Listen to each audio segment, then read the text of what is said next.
Les problèmes de peau, hormis les chatouilles qui peuvent être localisées ou généralisées dont j'ai parlé l'autre jour, on peut avoir des plaques.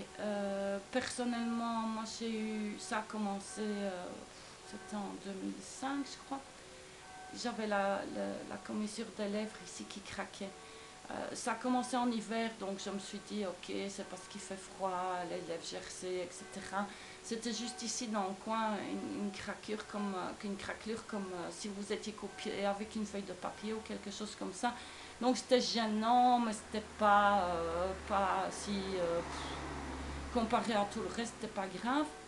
Et puis ça revenait, ça partait tous les 2 3 mois. Et puis ça a commencé à s'agrandir au point où on aurait dit que j'avais de l'herpès. Donc j'ai couru chez le dermatologue, je suis allée me faire tester, rien du tout, tout négatif. Même un frottis, pas de bactéries ni quoi que ce soit qui pourrait justifier ça. C'était vraiment abominable parce que ça réagissait à rien, même à l'aloe vera. Donc moi, je suis même allée chercher des trucs chimiques à la pharmacie pour mettre dessus. J'ai tout essayé, les remèdes de grand-mère, les trucs de pharmacie, rien n'y faisait. Ça restait et puis ça partait presque du jour au lendemain, ce qui était vraiment phénoménal parce que ça faisait quand même une grande surface, ça faisait super mal.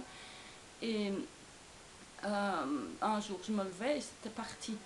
Et donc, j'ai appris par la suite que c'était dû à la fibrose, qu'il y a des gens qui ont ça à plusieurs endroits sur le corps. Ne désespérez pas si vous souffrez de ça. Moi, j'ai eu ça pendant 3 ans, je crois. Donc, jusqu'en 2008 ou un truc comme ça. Et puis, plus jamais. Donc, c'est venu, ça s'est installé, ça m'a désespéré. Et puis, c'est reparti. Comme énormément de choses liées à la fibre d'ailleurs. Donc si vous avez, et évidemment, encore une fois, je répète, je sais bien que je suis fatigante avec ça, mais je ne suis pas médecin. Je vous conseille toujours quand même d'aller chez le médecin vérifier si vous ne souffrez pas d'eczéma, de psoriasis ou d'un truc ou l'autre qui pourrait justifier des plaques, des surfaces desséchées, des boutons.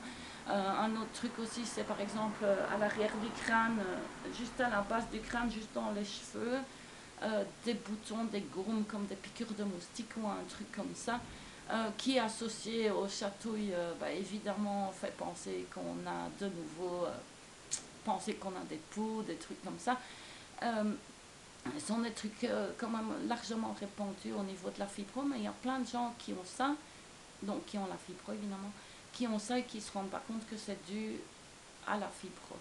Donc, moi, je vous parle de tous ces trucs parce que ça soulage de savoir pourquoi on a ça et ça soulage un peu moins de savoir qu'il n'y a rien à y faire parce qu'encore une fois, comme le truc à ma bouche, ben, ça réagit à aucune pommade, aucune lotion, aucun désinfectant, ça vient et ça part.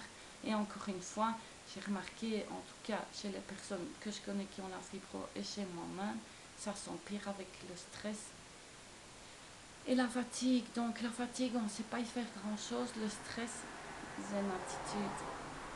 J'en ai parlé l'autre fois, mais c'est vrai que c'est énorme au niveau de pouvoir vivre avec ça et quand même encore vivre et ne pas survivre comme on fait habituellement.